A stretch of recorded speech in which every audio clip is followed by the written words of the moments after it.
Buenos días. Desde el Centro Argentino de Cartografía estamos junto a ustedes nuevamente para acercarles un webinar. Muchas gracias por acompañarnos en esta transmisión.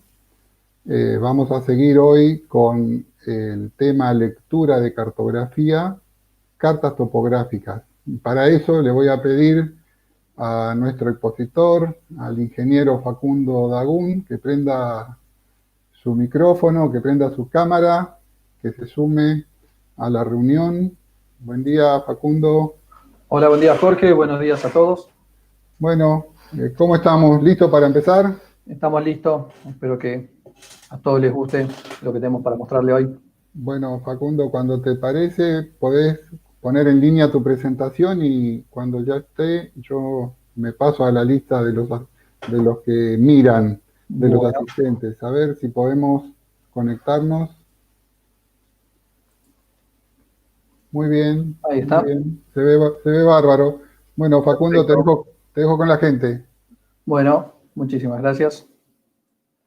Bueno, como le dije, buenos días a todos.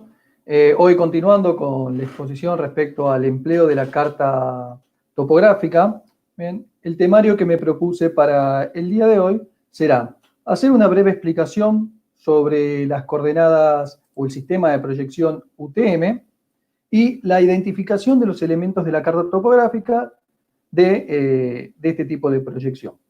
Lo que tiene que ver respecto a la obtención de coordenadas planas y algunos detalles respecto a coordenadas geográficas, y lo relacionado con altimetría, identificación de curvas de nivel y cotas de puntos, que fue un tema que quedó pendiente de la clase anterior. Empezamos entonces con coordenadas UTM. ¿Qué significa UTM? O por lo menos su traducción. Significa Universal Transversal Mercator. Y se trata ni más ni menos que de un sistema de proyección que, al igual que Gauss-Kruger, trata de representar posiciones de puntos de la esfera terrestre en un plano. Es decir, que utiliza esta serie de cálculos matemáticos que permiten poder llegar al papel, ¿ven?, aquello que está sobre la superficie esférica, y permitir al usuario que a través del empleo de esta proyección pueda medir ángulos y distancia. Si bien para nosotros acá en Argentina no es común el uso de este sistema de proyección, ¿bien?, ¿dónde podemos encontrar este sistema de coordenadas UTM? ¿Bien? Para aquellos que les gusta el turismo aventura, por ejemplo, o que han tenido acceso a un GPS de mano, ¿bien?, estos pueden tener la configuración para tener este sistema de coordenadas UTM. ¿Bien? En algunos GPS de auto también suele tener la posibilidad de cambiar el sistema de coordenadas, ¿bien? Y si no, el que creo que tal vez más de uno tuvo acceso, que es a Google Earth. ¿Bien? Ahí uno, cambiando las configuraciones, puede tener este sistema de coordenadas y poder trabajar con esta metodología. Entonces sabemos que en Argentina usamos la proyección Gauss-Kruger, pero soy de opinión que hay que estar preparado en caso de encontrarnos en otro país o porque la situación así lo amerite y requiera conocer esta información. Hay que estar preparado, hay que saber de qué se trata. Entonces, decimos que este sistema se llama UTM, ya que usa la base de proyección de Mercator, que emplea un cilindro, ¿bien?, cuyo eje descansa en el paralelo del ecuador. Es un cilindro transverso, está acostado este cilindro, ¿bien?, como se ve aquí en la figura. Pero hasta ahora, ¿no?, ¿qué podemos ver? Algunas semejanzas con respecto a lo que vimos de Gauss-Kruger, ¿bien?, pero va a presentar algunas particularidades. En este cilindro que vemos acá arriba, es tangente a un meridiano. ¿Bien? Es tangente a un meridiano. Ya tenemos el concepto de meridianos y paralelos. ¿Bien? El cilindro es tangente a un meridiano. Es decir, que lo toca. ¿Bien? Entonces, ¿qué podemos ver en este gráfico de acá arriba? Que hay dos meridianos sombreados en rojo, que significa la zona, ¿bien?, la zona que va a cubrir esta proyección cuando a este cilindro, imaginémoslo, que lo cortamos, ¿ven? Acá atrás, todo hacemos una tijera, cortamos y desarrollamos este cilindro. ¿Con qué nos vamos a encontrar? ¿Ven? Con esta zona sombreada en color rojo. ¿Ven? Este cilindro nos va a representar esta zona sombreada en color rojo. Vemos cómo se une hacia los polos y cómo se va ensanchando en el ecuador. Bien. Entonces, para no confundir, estas líneas que están acá rojas, bien, no es el meridiano de tangencia, sino los límites de la zona que va a cubrir la representación de este cilindro. Entonces, a partir de ahora, lo que hacemos es esta esfera que vimos anteriormente, la vamos a dividir, o este cilindro lo vamos a ubicar cada una serie o un segmento de longitud, ¿no? Cada 6 grados de longitud. Entonces, este cilindro se repite en forma horizontal, siempre descansando el eje sobre el plano del ecuador, cada 6 grados de longitud. ¿Bien? Entonces, ya tenemos fresco también los conocimientos con respecto a latitud y longitud. Entonces, cada 6 grados apoyamos un nuevo cilindro. ¿Bien? Y que nos va a dar una estructura como esta. ¿Bien? Una estructura como esta. Cada una de estas columnas representan, ¿bien?, cada uno de estos cilindros que estamos desarrollando o que estamos desplegando. Entonces, ¿por qué se imaginan? Bueno, estos cilindros son 60. ¿Alguno se imagina por qué se utilizan 60 cilindros? ¿Bien? Consideremos que cada uno de ellos están separados cada 6 grados de longitud. ¿Bien? Es bastante sencillo. ¿Por qué? Porque los 60 cilindros que cubren 6 grados representan 360 grados y con eso podemos cubrir toda la esfera terrestre. ¿Bien? Con eso cubrimos la esfera terrestre. Un detalle más, que estos cilindros desplegados o estas columnas que vemos acá en este gráfico, ¿bien?, se identifican con el número 0,1 hasta el número 60. Todas las columnas verticales se identifican con un número, del 0,1 al 60. ¿Y qué hay que tener en cuenta? Que el 0,1, el primer cilindro, está identificado ¿dónde? En la longitud menos 180 o 180 oeste. Y finaliza este primer cilindro ¿en qué longitud? En la 174 oeste o menos 174. Por lo tanto, el meridiano de tangencia, escuchen estos términos porque van a ser útiles para después. El meridiano de tangencia de este primer uso va a estar en la longitud 177 oeste o menos 177.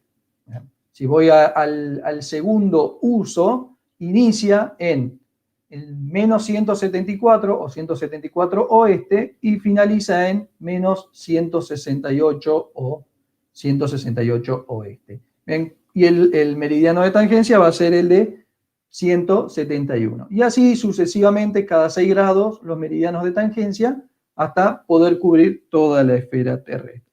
Entonces, ya tenemos un término nuevo, que es el de usos. A estas columnas verticales las llamamos usos. En forma transversal a los usos, tenemos un nuevo concepto, que es el de banda, ¿ven? En forma transversal, en forma horizontal. ¿Ven? Que son fajas que se identifican con letras. ¿Ven? De la letra C a la letra X. ¿Ven? Estas son 20 fajas y tienen la particularidad que 19 de ellas, de la C a la W, miden 8 grados de latitud. ¿Ven? Miden 8 grados de latitud. Mientras que la última, la X, tiene 12 grados. Estas bandas inician en la latitud menos 80 o 80 sur, y la última banda finaliza en la latitud 84 o 84 norte. Y se preguntarán, ¿no? ¿Para qué me sirve saber esto? ¿Por qué le hago referencia a la palabra uso y banda? ¿Bien? Y ya que esto va a ser necesario inevitablemente para poder identificar, ¿bien?, no solamente la zona que cubre cada sector, cada intersección entre una banda y un uso, sino también va a ser necesario para la determinación de coordenadas. Es un elemento que forma parte de la determinación de coordenadas. Entonces, dejo aquí, ¿no?, lo que estuve hablando respecto a la identificación de los usos y las bandas. Los usos con números, las letras con banda, las bandas con letras. Y quiero aclarar un concepto que tiene que ver con el uso de las letras A y B, que se dejan para el polo sur, y las letras I y Z para el polo norte. ¿Qué quiere decir? Para estos sectores, como ya la deformación es mucho mayor, lo que se hace es utilizar otro sistema de proyección para estos sectores. Ya la deformación en esos lugares es excesiva y ya las coordenadas que se podrían tomar ya no serían confiables. Y otro detalle más, en las letras de las bandas, como dijimos que iban de la C a la X, no se utiliza ni la letra I ni la letra O en las bandas, por una cuestión obvia, para evitar confusiones con los números 1 y 0. ¿Bien? Tan sencillo como eso. Entonces, tenemos en forma vertical cada uno de los usos y en forma horizontal cada una de las bandas. ¿Ven? Se enumeran de oeste a este y se identifican de sur a norte cada una de las bandas. Para ejemplificar esto, acá puse un uso, tomo como ejemplo un uso, que es en particular el uso 34, aleatoriamente. De la banda C a la banda W dijimos que tienen 8 grados de latitud, mientras que de ancho tienen 6 grados de longitud. ¿Qué podemos ver de esto? Que la longitud siguen siendo 6 grados tanto en la latitud 80 como en la latitud 84, pero la superficie que cubre es menor, por lo tanto, estas distancias, si tuviese que trabajar con una sola representación de un uso, estas distancias se van a ir achicando a medida que me voy acercando a los polos. Entonces, lo que se hace es dividirlo en estos sectores, en la que puedo asegurar que la proyección va a ser una proyección plana. Pero, ¿qué podemos identificar de esto además? Que el uso 34 corresponde, su meridiano central de uso, la longitud 21 este, y que los meridianos, tanto izquierda y derecha, tienen longitud, en este caso será 18 el de la izquierda y longitud 24 el de la derecha. Entonces, si yo les digo, identifiquemos esta zona UTM, la que está identificada con el cuadradito rojo, ¿con qué nos vamos a encontrar? Decimos primero el número del uso, así se identifica, primero el número del uso que corresponde y después la banda a la cual me estoy refiriendo. Por lo tanto, mi zona UTM, acá identificada en este cuadradito rojo, va a ser 34M. Bien, acá les dejo a modo informativo, para aquellos que estén interesados, cuáles son los usos y las bandas que cubren nuestro país. Son cinco usos que van del 18 al 22, 3 de ellos en forma completa y 2 en forma parcial, y 5 bandas, ¿bien?, de la F a la K, ¿bien?, que cubren de sur a norte a nuestro país. Entonces, ya adentrándonos en la descripción de las coordenadas, ¿bien?, ya entendemos el concepto de qué es el uso y qué es la banda, ahora vamos a ir un poquito más allá. Podemos decir que el meridiano central de la zona UTM señala hacia el norte, es decir, yo me desplazo de sur a norte si yo me camino por este meridiano central de la zona. ¿Bien? Y acá quiero que prestemos atención, a este punto en particular quiero que prestemos atención. En el centro, en la intersección, acá estaríamos en latitud 0, en la intersección del meridiano central con el paralelo del ecuador, tenemos el origen de la zona UTM. Y acá vamos a dividir en dos partes. Y acá es lo que quiero que prestemos atención. Vamos a lo más fácil. Si yo me paro en el meridiano central, en el meridiano central de la zona, mi coordenada en este punto, a la izquierda, a la derecha o a la izquierda, mi coordenada en este punto va a ser 500.000. Sencillo, en este punto va a ser 500.000. Si me voy a la derecha, mi coordenada incrementa, si me voy a la izquierda, la coordenada disminuye. De 500.000, entonces si mi coordenada es menor a 500.000, estoy a la izquierda, si es mayor a 500.000, estoy a la derecha. Muy sencillo y muy similar a lo que vimos anteriormente. Pero ahora, cuando yo me tengo que desplazar en forma norte-sur, acá vamos a dividir al planeta en dos partes, en un hemisferio norte y un hemisferio sur. Entonces, la coordenada para el sistema vertical, ¿vean? Para la coordenada vertical, que lo vamos a llamar eje Y, va a iniciar en el hemisferio norte con coordenada 0 y va a ir incrementando a medida que me voy yendo hacia los polos. Mientras que en el hemisferio sur, esta misma coordenada, este mismo punto, la intersección entre el meridiano central de la zona y el ecuador, va a tener coordenada vertical 10 millones y va a ir disminuyendo a medida que me voy acercando al polo sur. Esto es importante porque esto divide y en base a eso también nos va a dar una idea de dónde estamos parados. Hay que tener presente en qué banda estoy para poder identificar si estoy en el hemisferio norte y el hemisferio sur. Pero ¿qué pueden sacar o extraer de lo que les estoy diciendo?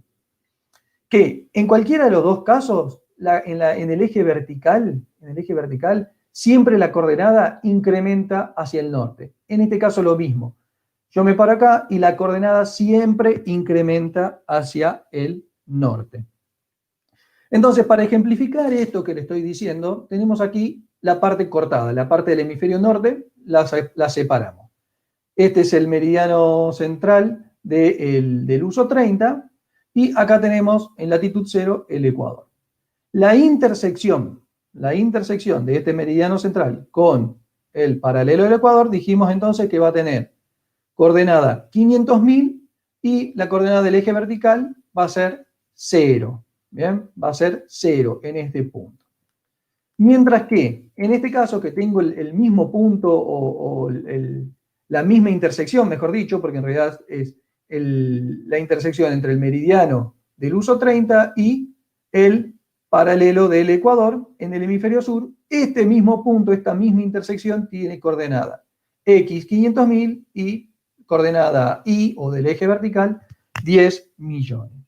Entonces, con esto que fuimos hablando, ya alguno se habrá dado cuenta de algo en particular. ¿De qué va a ser? Los ejes X e Y.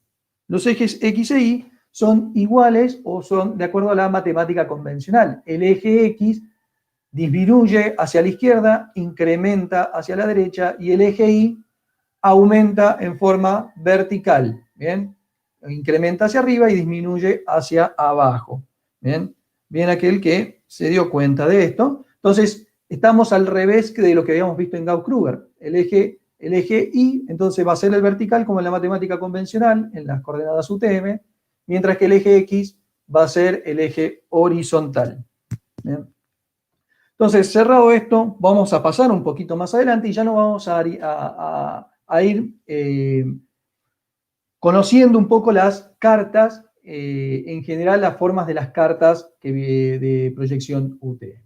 Entre ellos tenemos los elementos que habíamos visto la vez pasada, identificamos el trapecio y los elementos que rodean, que son los datos marginales. En esta presentación no voy a hacer una explicación de cada uno de ellos, sino que pues ya lo hice en la clase anterior. Entonces lo hacemos rápido, identificamos el país, la escala numérica, el nombre que va a tener la carta, el número de serie, la hoja y la edición de la cartografía, por los mismos motivos de la vez pasada. Lo que tiene que ver respecto a el cuadro de referencia, lo que nos va a permitir entender lo que está graficado. Va a tener la escala gráfica y una escala numérica con su correspondiente equidistancia, también va a estar identificada, ya que se trata de una carta topográfica. Nos va a dar la situación relativa de las hojas, para en caso de necesitar la hoja adyacente, la pueda solicitar de acuerdo a su número de identificación. El diagrama de declinación magnética, que nos va a permitir transformar esos ángulos que yo puedo medir con el transportador, llevarlo al terreno, aplicando algunas variaciones que tienen que ver con este diagrama. Y aprovecho eso, ¿no? Que este sistema de proyección lo que permite es poder medir ángulos y distancias, confiando que los resultados son muy cercanos a los reales. Y un detalle más para algunas cartas que poseen, que es un cuadro de referencia de la grilla MGRS, que es una grilla militar. Pueden haber casos de cartografía que poseen esta grilla y hay otros que no. En este caso, hoy no vamos a hablar de esta grilla, sino que nos vamos a enfocar en las coordenadas pura y exclusivamente UTM, y voy a tratar de ser lo más general posible porque podemos encontrar en diferentes países cartas o diseños de cartas en forma distinta. Entonces, voy a tratar de que lo que les explique va a ser útil para emplear en cualquier tipo de cartografía, indistintamente su diseño, porque acá lo que importa es el sistema de proyección. Entonces, en este ejemplo, lo que les voy a mostrar es cómo es una carta UTM, una carta topográfica UTM, en donde identificamos el trapecio y los datos marginales. ¿Bien? Dentro de los datos marginales vamos a encontrar lo que hablábamos recién, la escala, el nombre del país, el nombre de la carta, ¿ven? El número de serie, el número de hoja, todos los datos relativos con respecto a la información marginal, las referencias, la situación de la hoja, la división política, la del diagrama de declinación, ¿ven? La escala numérica, la escala gráfica, ¿ven? Y la equidistancia. Y si nos acercamos un poquito más a los bordes de esta carta, al borde del trapecio, ¿con qué nos vamos a encontrar? Con los numeritos estos que identifican los extremos de cada una de las líneas que forman la cuadrícula de la zona que está representando la carta. Estos numeritos ya empecemos a prestar atención. Acá hay 4 dígitos, acá hay 3. ¿Qué otro elemento más encontramos que sea parecido a lo que ya vimos la vez pasada? Las coordenadas geográficas. Perfecto. Esto me indica la longitud y esta me indica la latitud. Y vemos que está justo al extremo, lo que refiere al extremo del área que cubre mi cartografía. Y un detalle más que tiene estas cartas en particular relacionado con las coordenadas geográficas, en algunos casos puede haber, son estos pequeños segmentos que van cambiando de color, negro, blanco, que sirven para hacer segmentos respecto a coordenadas geográficas, que después los vamos a ver, pero en algunos casos pueden aparecer y van a facilitar el hecho de ubicar un punto mediante coordenadas geográficas. Pero puede existir cartografía, por ejemplo, en la cual no haya esa escala gráfica y nos manejemos solamente con las coordenadas de los extremos y hayan algunas marquitas o arranques que representan también, que van a estar asociadas a las coordenadas geográficas. Entonces, mi coordenada X va a estar identificada con 3 dígitos, mi coordenada X, lo que va incrementando de izquierda a derecha, va identificada con 3 dígitos, mientras que mi coordenada en el eje Y, o sea, verticalmente, incrementa de sur a norte. Y un detalle más, hay que tener en cuenta en esta cartografía en particular, que en este caso estamos trabajando con cartas que están en el hemisferio norte. En este caso estamos en una carta de hemisferio norte porque me doy cuenta acá, con la latitud que está en signo positivo. Bien. Entonces, ya adentrándonos, ya estuvimos viendo los elementos que conforman las cartas, lo que rodea el trapecio, mejor dicho. Entonces ya entramos en la definición de la coordenada. Cómo se escriben y cómo está compuesta. Entonces, acá se explica por qué hice tanto hincapié en lo que es el uso y la zona, ¿bien? O el uso y la banda. ¿Bien? Porque la coordenada va a estar compuesta por su uso, su banda, la coordenada X y la coordenada Y. Y en base a la cantidad de dígitos, que utiliza mi coordenada X y mi coordenada Y, nos va a dar la resolución de la cartografía, ¿no? La resolución de la carta. Entonces, ¿qué otra cosa podemos observar acá? ¿Qué otra cosa podemos observar de esta tabla? Que la coordenada X tiene un dígito menos, que la coordenada Y. Tiene un dígito menos. Entonces, cuando yo tengo 6 dígitos en la coordenada X y 7 dígitos en la coordenada Y, la precisión va a ser de 1 metro. O va a ser la máxima resolución. Mientras que cuando tengo un dígito en el eje X y 2 dígitos en el eje Y, va a ser la mínima resolución, que va a ser de 100 kilómetros. ¿Bien? Que va a ser de 100 kilómetros. Entonces, vemos acá lo que le mencionaba. ¿Por qué tiene un dígito menos la coordenada X y un dígito más la coordenada Y? Por esto mismo, ¿no? Porque en este caso, el numerito este que indica la distancia al meridiano central de faja, ¿bien? Es uno solo, muy parecido a lo que era en Gauss-Krüger. Pero con respecto al eje Y, ya tenemos 2 dígitos de menor dimensión. Entonces acá se va a hacer la diferencia de por qué uno tiene un dígito más y un dígito menos.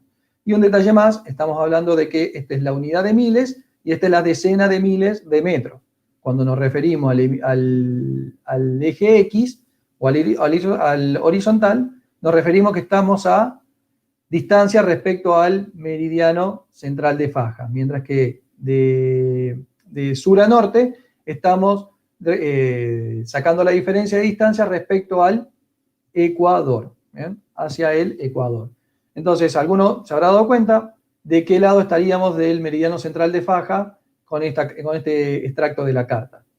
¿Bien? Estamos a la izquierda del meridiano central de faja porque nuestro número inicial es menor que 500.000.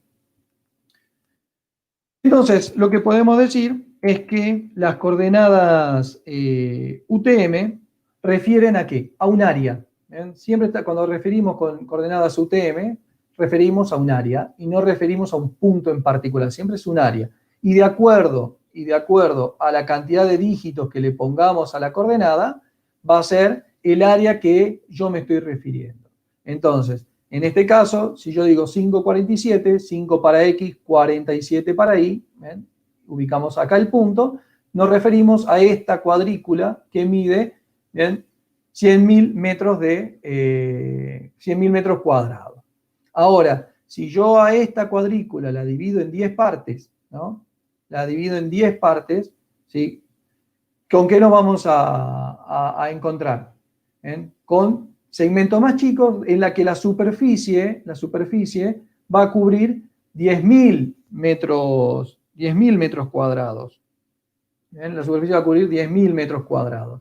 Y obviamente vemos cómo se va identificando la coordenada, ¿bien? Que va a ser 2 dígitos para el X, 3 dígitos para el Y. Si a una de estas que tiene 10.000 metros cuadrados la divido en 100 partes, o sea, lo divido en 10 cuadraditos por 10 cuadraditos, ¿bien? Voy a tener ya, hablando de una superficie de 1.000 metros cuadrados. De 1.000 metros cuadrados. Entonces, vemos también cómo van variando las progresiones de las cuadrículas y incrementamos, vuelvo a repetir, incrementamos los dígitos del eje X y del eje Y. Estaríamos hablando de 1.000 metros cuadrados. Entonces, para no extenderme un poco más con esto, vamos a ejemplificar cómo se escribe una coordenada con resolución de 1.000 metros. ¿Bien? 1.000 metros para un lado, en el eje horizontal, y 1.000 metros en el eje vertical. Inicialmente con 30 refiere al número de zona. La letra S refiere a la banda que responde este punto, a donde está ubicado. Los primeros dígitos, ¿bien?, van a corresponder a la distancia X y los últimos van a corresponder a la distancia norte. Entonces, en los primeros 3 dígitos, acá tenemos 7 dígitos, los 3 primeros corresponden a la distancia X o al eje X y los 4 restantes refieren al eje Y. ¿Bien? Y obviamente esto se escribe sin separaciones. Aquel que utilice esta coordenada, se escribe todo junto y sabrá separar cuántos dígitos refieren a cada una de las coordenadas y sabrá la resolución con la cual se está trabajando. Entonces, me parece importante tener en cuenta que en las coordenadas UTM o en las proyecciones UTM, usualmente la carta o la cuadrícula de la carta varía según la escala. Cuando la escala es más grande, la grilla o la cuadrícula es más grande. Como podemos ver acá, 1/25.000 tiene 4 centímetros. Pero si la escala es más chica, la grilla o la cuadrícula disminuye ¿bien? Es más chica. Porque lo que tiende o trata de hacer es que en la cartografía UTM la progresión de las cuadrículas siempre sea de 1 kilómetro.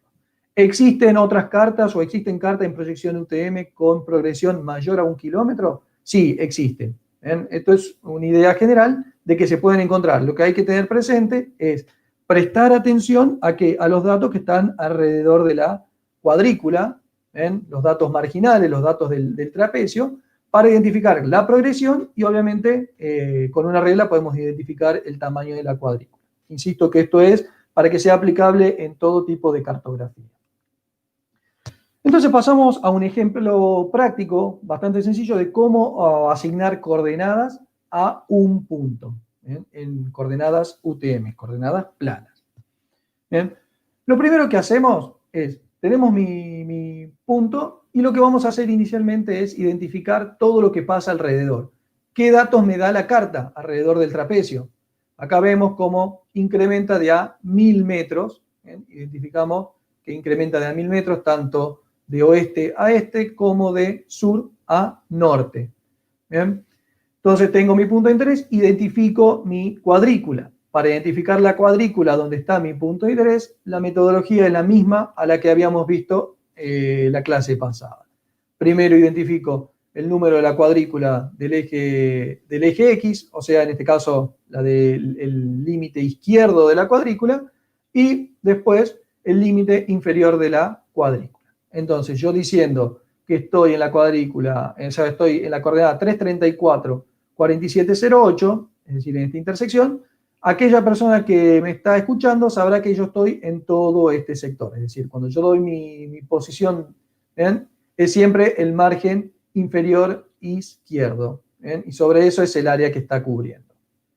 Entonces, yo ya identifiqué mi cuadrícula, ya identifiqué mi progresión. Lo próximo que vamos a hacer es ¿qué? Trazar una línea horizontal que vaya desde el borde del trapecio hasta intersecar el punto de interés y una línea vertical que va desde el borde del trapecio hasta intersecar el punto de interés. Y entonces, ya, ¿qué es lo que nos va a quedar hacer? Identificar las distancias. Tan sencillo como, primero, el de la cuadrícula. Acá podemos decir que la cuadrícula, en este caso, mide 4 centímetros y como yo ya analicé mi progresión, yo digo que acá es 1 kilómetro. En caso de que la progresión fuese más grande, sea de 2 kilómetros, es cuestión de cambiar estos datos.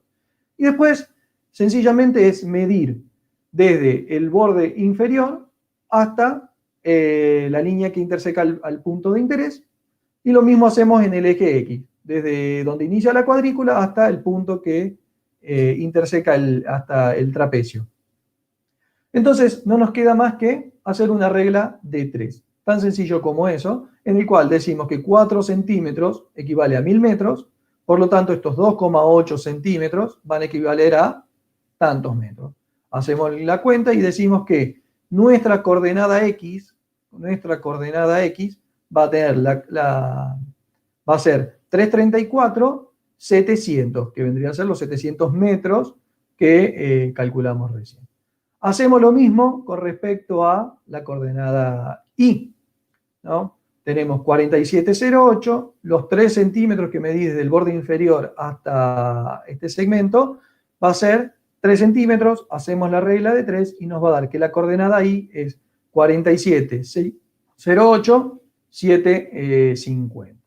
Entonces, ¿se puede hacer al revés? ¿Puedo medir de arriba para abajo y de derecha a izquierda? Sí, lo puedo hacer tranquilamente. Lo único que voy a tener que tener presente es que en vez de estar sumando a la coordenada, yo lo que les digo es que a partir de hacerlo de abajo hacia arriba, el resultado que me da yo lo voy a sumar tanto en el eje X como en el eje Y.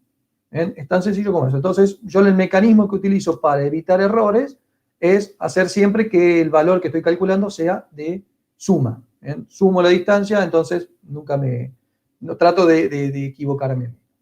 Y el paso siguiente va a ser la de constituir la coordenada final, que va a tener una resolución métrica, que va a estar dada por el número de ¿qué? Del uso. Después, el número de la banda.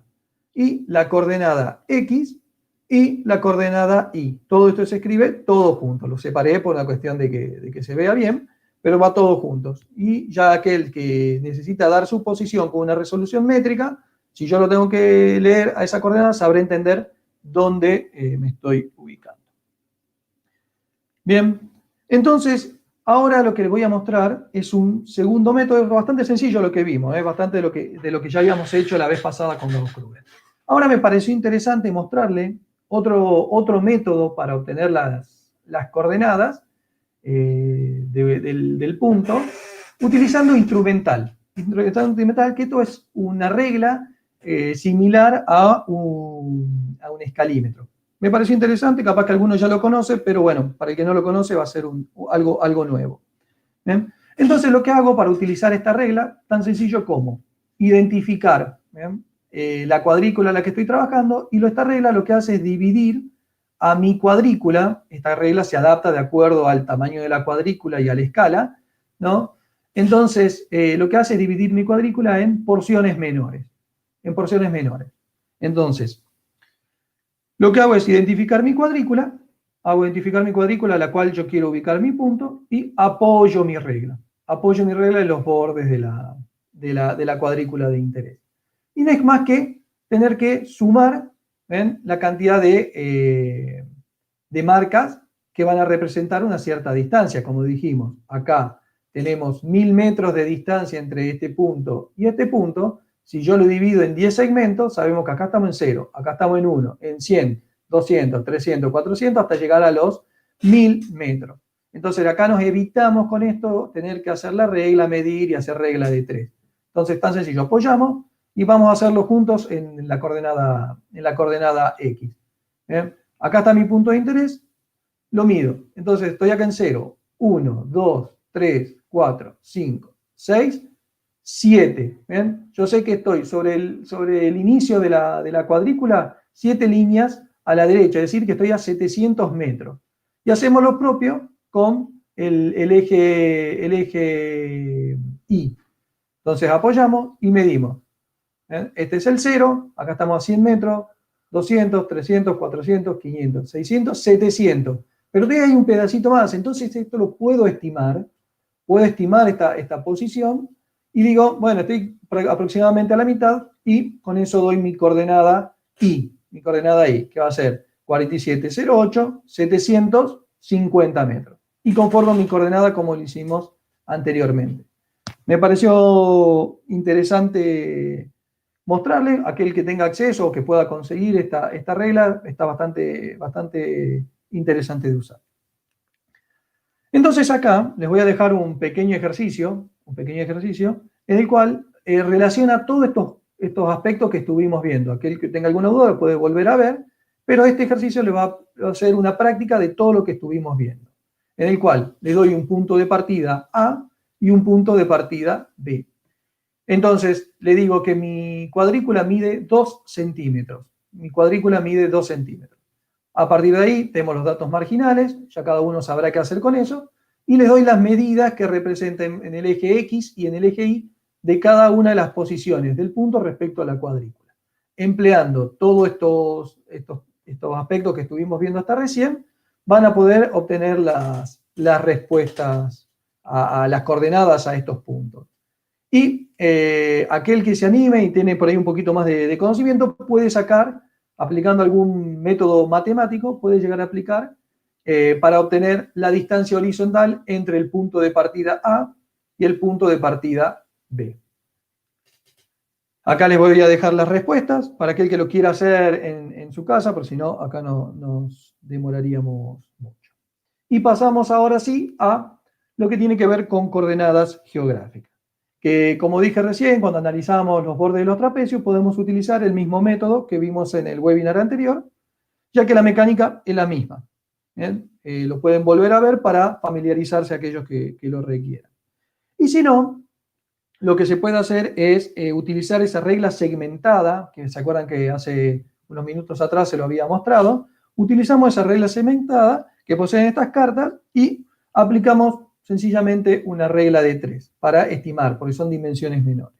Lo voy a explicar con un ejemplo, ¿bien? para que quede claro, tratar de materializar esto de cómo se utilizan estas reglas segmentadas o estas marquitas que mencionaba hace un rato, que son los arranques, ¿no? Se llaman también arranques, que van a identificar distancias angulares de longitud y de latitud, cada segmento más cortos que si utilizaría toda la carta completa. Entonces, ¿qué es lo primero que tengo que hacer? Medir la distancia entre cada uno de estos segmentos. La medimos con la regla y al mismo tiempo identificamos cuál es la separación angular o la distancia angular que existe entre cada uno de estos segmentos. Hay que prestar atención a esto. En este caso son 10 minutos. ¿Bien? Hay 10 minutos de separación angular en este segmento, de acá hasta acá. Y lo mismo ocurre en el eje Y, o en este caso vendría a ser en la latitud. Paso siguiente, lo que hago es identificar ¿qué? Mi punto de interés, al cual voy a trazar una línea horizontal hasta que interseque el borde del trapecio y voy a trazar una línea horizontal hasta que interseque el borde inferior del trapecio. Posteriormente, ¿qué voy a hacer? Medir desde el inicio de mi arranque hasta el punto que hice, la marca que hice de la intersección de la línea vertical con el trapecio, identificando con esto la longitud, y lo mismo con respecto a la latitud. Y acá, prestemos atención, yo la vez pasada hablábamos de que las mediciones las hacíamos de arriba hacia abajo para sumar. En este caso, que esta cartografía en particular es del hemisferio norte, sabemos que la latitud incrementa hacia el norte. Entonces, en este caso voy a medir de abajo hacia arriba. Lo que hay que estar atento es ver cómo incrementa la latitud. Mi metodología es siempre esa, siempre sumar. Entonces veo hacia dónde incrementa y en base a eso ese va a ser mi punto de origen, para que después sea cuestión de sumar esa diferencia. Tengo mi distancia con respecto a la latitud y la distancia respecto a la longitud, y con eso no es más que aplicar la regla de 3 como ya estuvimos viendo anteriormente. Si 4 centímetros representan 10 minutos, 1 centímetro equivale a tanto. Entonces, si mi latitud, si mi latitud es 18 grados en esta marca de arranque, le voy a sumar los 2 minutos 30, entonces yo sé que mi punto va a estar sobre esta línea, sobre esta latitud. Y hacemos lo mismo con la longitud, 4 centímetros 10 minutos, 2 centímetros que vale a 5. Medimos la intersección entre la latitud y la longitud, me va a dar mi coordenada geográfica del punto P, o el punto de interés. Creo que es bastante sencillo, bastante fácil de utilizar y además muy similar a lo que estuvimos viendo la vez pasada. Entonces, con eso cerramos lo que tiene que ver con coordenadas UTM. Eso se utiliza tanto en cualquiera de las cartografías, ¿no? UTM o las coordenadas geográficas es en general. Y pasamos ahora sí a lo que quedó pendiente de la clase anterior, que tiene que ver con respecto a la altimetría. Y en este tema vamos a hablar de curvas de nivel y de cotas, ¿no? ¿A qué llamamos curvas de nivel? Las curvas de nivel son esas líneas que surgen de la intersección de un plano, horizontal con respecto al terreno. Entonces, imaginemos que acá tenemos estas dos montañas y lo que hacemos es hacer estos cortes, imaginemos, son cortes imaginarios, obviamente, en el cual a diferentes alturas. Estos cortes los vamos a ir haciendo. La montaña tiene diferentes alturas, acá estoy más arriba, acá estoy más abajo. Hago estos cortes, ¿bien? Y lo que voy a hacer después es, hice los cortes, saco la montaña y solamente veo lo que me queda registrado en el papel. ¿Bien? Entonces, como yo hice el corte acá, me queda este circulito. El de acá abajo va a quedar un circulito más grande, o el dibujo que corresponde, que tiene que ver con respecto a la altura. Entonces, después, a cada uno de estos planos, como que los junto. Agarro todas estas hojas y las junto. ¿Y qué me va a dar? Un diseño como este, en el cual cada una de estas curvas que vemos acá refiere a una altura de esta montaña, y se le va a asociar, además, la altura que tenía cada corte, porque si no, es como que ¿cómo hacemos para volver a representar esa montaña en la realidad, si yo no le digo a qué altura estaba? Entonces, así se forman estas curvas de nivel. Entonces, hay algunos detalles que me parece que son interesantes tenerlos en cuenta con respecto a las curvas de nivel. ¿Qué son? Que cuanto más inclinado sea el terreno, como vemos acá, cuanto más inclinado sea el terreno, le hacemos un montón de cortes acá, ¿no? Cuanto más inclinado sea el terreno, ¿qué va a pasar con las curvas de nivel? Van a estar más juntas.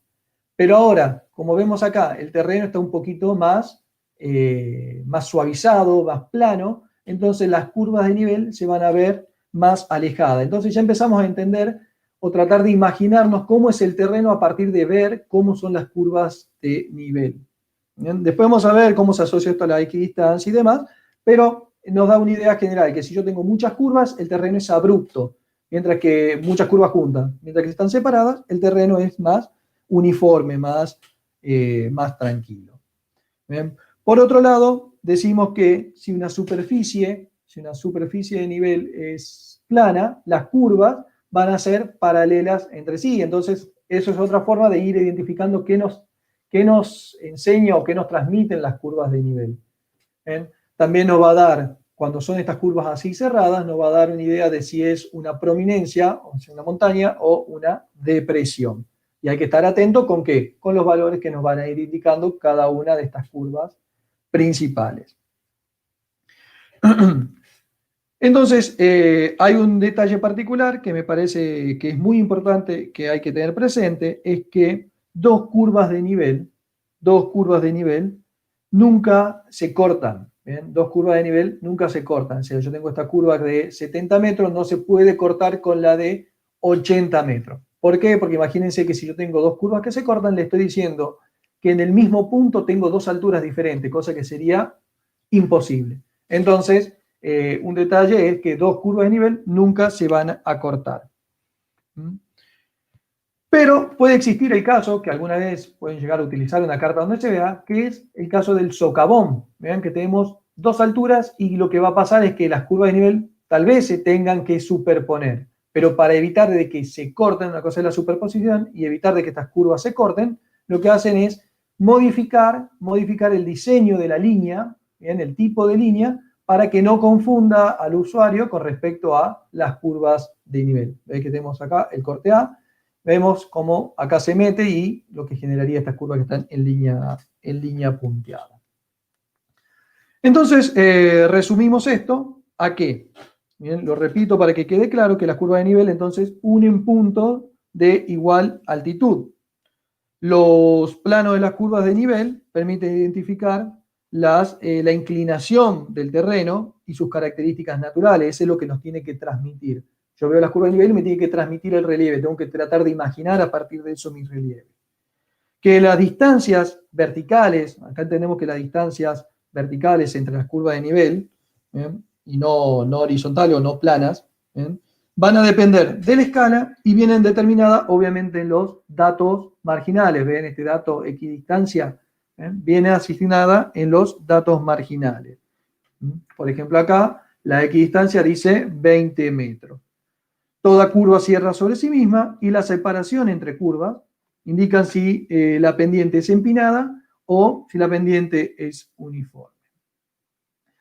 Entonces, aquí vemos un ejemplo, un extracto, ¿bien?, de la carta de la que depende esta información con respecto a la equidistancia.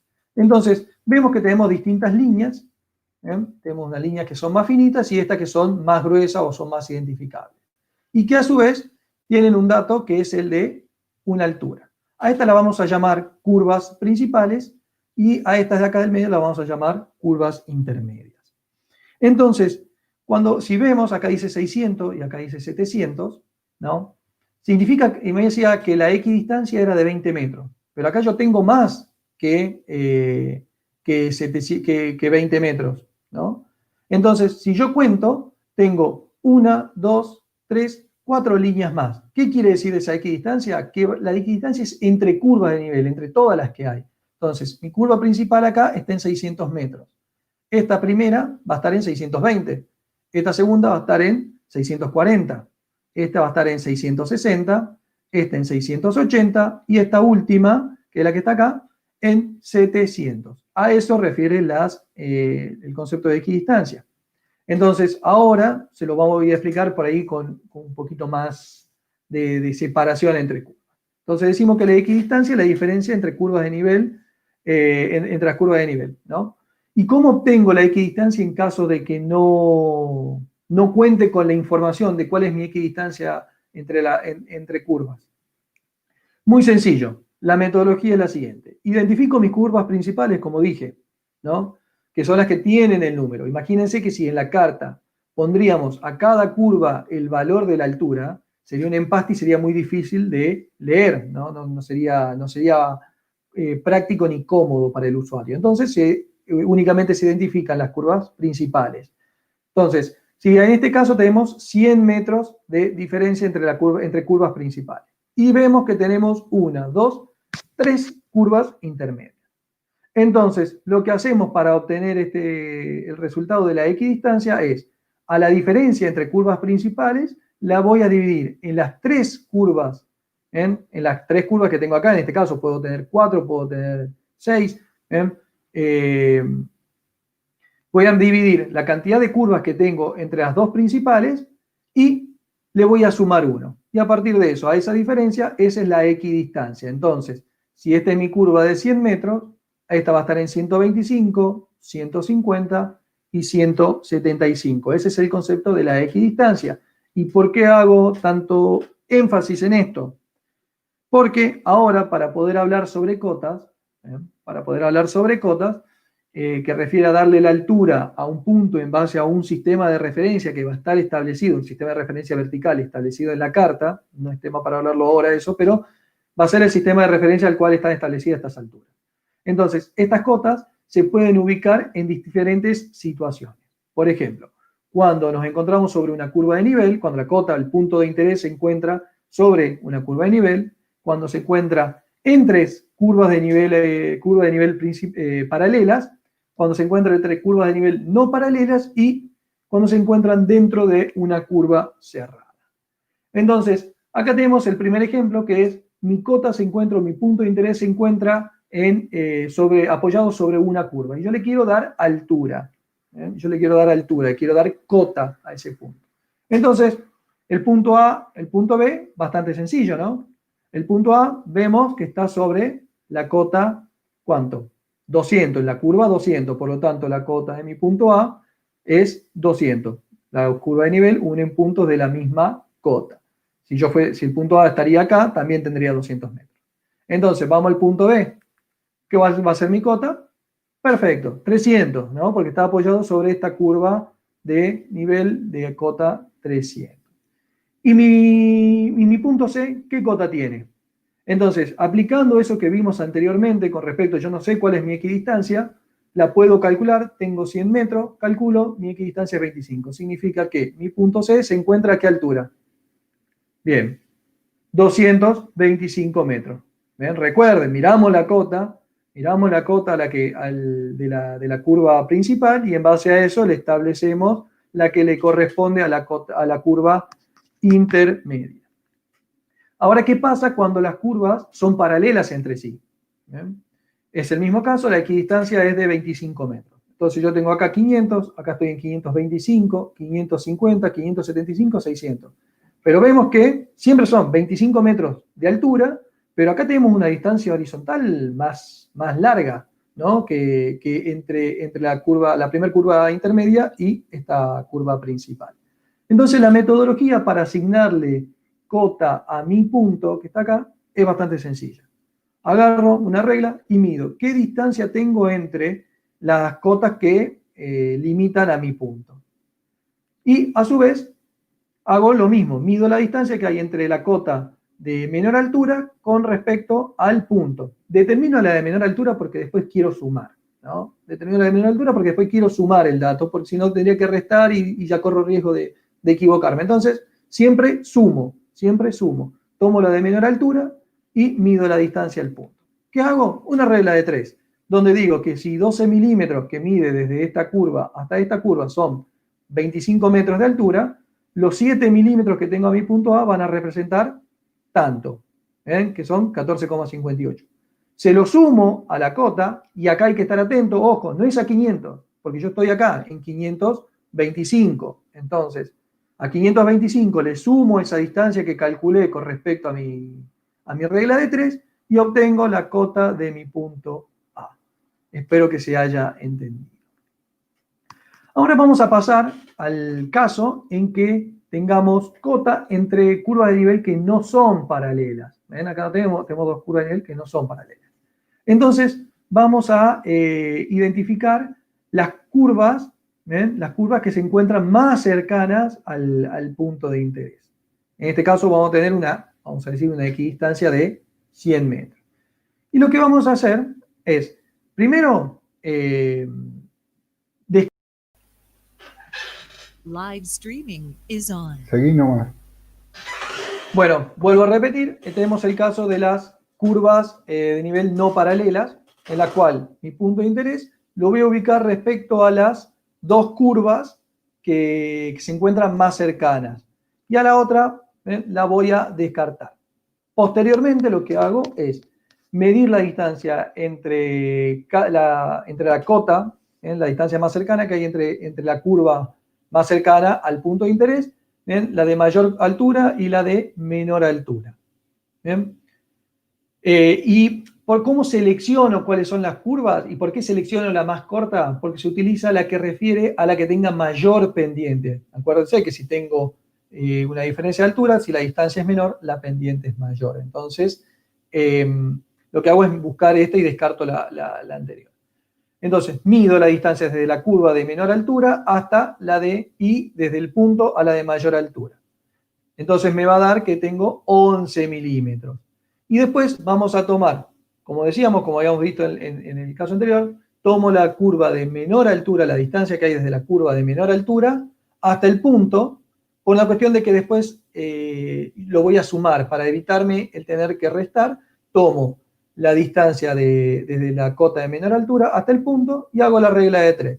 Si 11 milímetros equivale, en este caso la equidistancia sería de 100 metros, 5 milímetros representa a 45,45 metros. Y como dije, se los voy a sumar a la cota de menor altura y obtengo la cota de mi punto. Y después tenemos este caso en el cual tenemos una curva de nivel cerrada. ¿Qué quiere decir la curva de nivel cerrada? Que esto va a estar dando una idea de depresión o de prominencia, ya sea que sea una montañita o que sea una depresión. Entonces hay que estar atento a ¿qué? A estos datos, ¿ven? A los de las curvas principales, ¿ven? En caso, esto es un ejemplo, ¿ven? Vamos a estar atentos a lo de las curvas principales para ver si la altura va disminuyendo o va incrementando. Y esto es muy sencillo, yo tengo un punto, no tengo un punto acotado, no tengo otra información que me diga qué altura hay acá en el medio. Entonces, lo que se hace para estimar la cota de este punto es muy sencillo, como dividir mi equidistancia en 2. Entonces, yo veo que acá mi equidistancia es de 25 metros, por lo tanto, 25 metros dividido 2 es 12,5. Pero atento, acá sí hay que prestar atención hacia dónde va la altura, si está incrementando o está disminuyendo. Entonces, como acá está disminuyendo, obviamente, tengo que suponer que acá estoy más abajo. Por lo tanto, la cota que le voy a dar a este punto inserto en esta curva de nivel cerrada será la de 87,5, menor a 100 metros. Ahora, ¿qué pasa si yo tengo un punto acotado? ¿Qué pasa si tengo un punto acotado? Tengo un punto que me da una altura respecto a esto. Bueno, la metodología que voy a aplicar es la misma que como si fuese una curva de nivel paralela. Agarro y trazo una línea que va desde la curva de nivel, interseca el punto de interés e interseca el punto acotado. Como yo ya sé la altura, puedo identificar la diferencia de altura que hay entre mi punto acotado y mi curva de nivel. En este caso diremos que son 20 metros. Entonces, si de este punto hasta acá hay 20 metros y de acá hay 5 milímetros, o sea, la mitad, significa que este punto va a tener 10 metros más que este. Por lo tanto, va a tener una cota de 90. Espero que haya sido claro. Esto ocurre solamente en los casos cuando tenemos el punto acotado. Espero haber sido claro.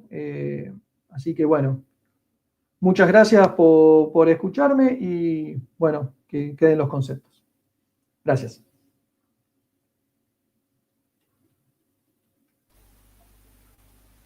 Bueno, muchas gracias, Facundo. Te pido que dejes de compartir. Muy buena la presentación. Le vamos a dar un tiempo a la gente que quiera hacer preguntas. Mientras tanto, yo aprovecho para hacer unos avisos parroquiales, como lo hago habitualmente. Voy a compartir una pantalla.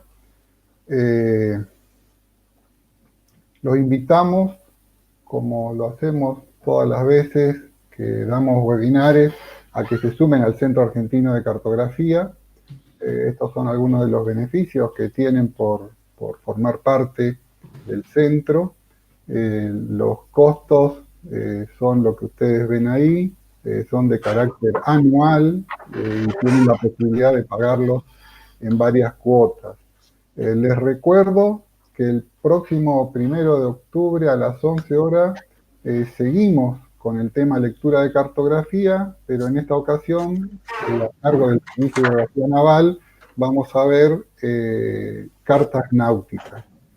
Y el 9 de octubre, a cargo de la licenciada Silvia Chomic, Historia de la cartografía y su evolución.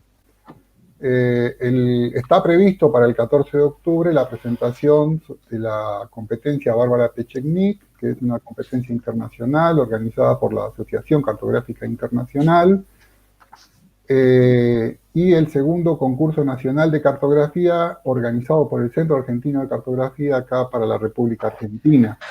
Les comento que con respecto a la presentación de Bárbara Pechegnik estamos esperando las bases del concurso. Si llegan, vamos a hacer las dos presentaciones, y si no, solamente la del segundo concurso nacional de cartografía. Como lo estamos haciendo en todas estas oportunidades, los invitamos a que vengan virtualmente al Congreso de la Ciencia Cartográfica. Lo estamos organizando con la Facultad de Humanidades de la Universidad Nacional del Nordeste. Un gran trabajo que se está haciendo. Toda la información está disponible en la página oficial del Congreso. Ahí pueden acceder y hay una gran cantidad de información, sumamente claro, toda la información. Agradecemos también a los organismos que nos acompañan para que este Congreso pueda ser una realidad, nos están brindando su importante apoyo, y a las empresas que se han sumado para patrocinar este Congreso. Muchas gracias. Muy bien, ahora vamos a volver con Facundo y a ver si vamos a ver qué preguntas nos han realizado. Bueno, Andrea Aguilar preguntaba cómo se llamaba la regla para sacar las coordenadas. Creo que Nazareno Ampuero le respondió, pero no sé si tenés alguna experiencia al respecto o algún consejo para conseguirla. No, hay que buscarla, en el mercado se puede llegar a conseguir la brújula planimétrica. Pero si no, en algunos casos lo que se puede hacer es imprimirla, aquellos que tengan los papeles como si fuesen filminas transparentes. Acetato, que hay. Un acetato, exactamente. Lo puede imprimir con la impresora común y armar esta brújula planimétrica en función a distintos tamaños. Toma un cuadrado de 4 centímetros, lo divide en la computadora y lo imprime. Y después comprueba, obviamente, de que la impresión no se haya deformado y que le permita tomar correctamente las claro. Es una buena idea. Lo que tienen que tener en cuenta ahí es el tamaño de la cuadrícula, ¿no? Para que calce perfecto. Exactamente. Si tienen la carta van a poder medir la cuadrícula y es cuestión de dibujarla y dividir. Le has resuelto el problema, me parece, a muchos. El método económico para poder hacerlo. Sí. Muy bueno. A ver acá, bueno, acá están diciendo que Nazareno lo bautizó como brújula planimétrica, pero obviamente debe tener ese nombre. Y no hay otras preguntas. A ver, acá hay otra pregunta. De los dos métodos que se mostró para determinar las coordenadas, Mercedes Gallegos nos consulta cuál de los dos métodos te parece a vos que es más preciso. Bueno, acá tenemos que hacer una separación, creo yo, de qué es más cómodo y qué es más preciso, porque en realidad cualquiera de los métodos va a asociar errores. Tiene que ver con la regla, tiene que ver con el instrumental que utilizo.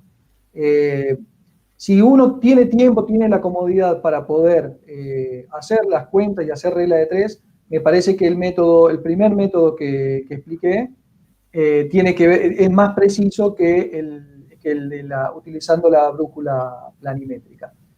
Porque en la brújula planimétrica va a depender también de qué, de lo que es la escala de la cartografía. Entonces, esos cuadraditos van a ir representando mayor o menor dimensión sobre la superficie y por lo tanto la estimación que puedo hacer en el medio puede llegar a traer algún tipo de error. Entonces, creo que la regla de 3 es lo más preciso y el método de la brújula planimétrica otorga una rapidez o una facilidad para la obtención de coordenadas. Bueno, Facundo, muy bien, no hay más preguntas. Muchas gracias de vuelta por tu participación y el apoyo al Centro Argentino de Cartografía. Muchas gracias a todos los que nos han acompañado en esta transmisión y los esperamos para otras transmisiones. Estamos contentos porque estamos internacionales. He visto ahí gente de España, de Madrid, que nos está siguiendo. Muchas gracias por sumarse. Les pido a todos ustedes que difundan nuestra actividad. Realmente es una alegría contar con su compañía en estas transmisiones. Muchas gracias. Próximamente estaremos nuevamente con ustedes. Que tengan un buen día. Facundo, muchas gracias de vuelta. Vamos apagando nuestras cámaras. Muchas gracias, Jorge, y muchas gracias a todos por escucharnos. Muy bien, nos vemos. Apagamos los micrófonos y las cámaras.